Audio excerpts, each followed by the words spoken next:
İlk başlarda hər şey çox yaxşı idi.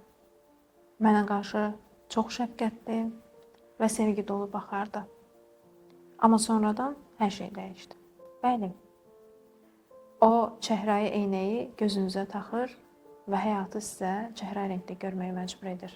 Unutmayaq ki, hər kəs bir xarakterə sahibdir və bu xarakter üzrə davam edəcəklər. Münasibətin ilk başlarında gördüyümüz hər bir şeyə inanmayaq. Ən azından bir insanı tanımaq üçün 3 və yaxud da 6 ay lazımdır ki, sən onu tanıyasan. Və zaman-zaman artıq onda hər hansısa bir yanlışlar, sənin sərhəddini, qırmızı çizgini keçirsə, bunu görməzdən gəlmə. Bunu bir dəfə etdisə, təkrar yenidən edəcək. Ya bu məsələyə yox deyərək dur deməyi bacarmalıyıq, ya da özümüzdən vazgeçməliyik.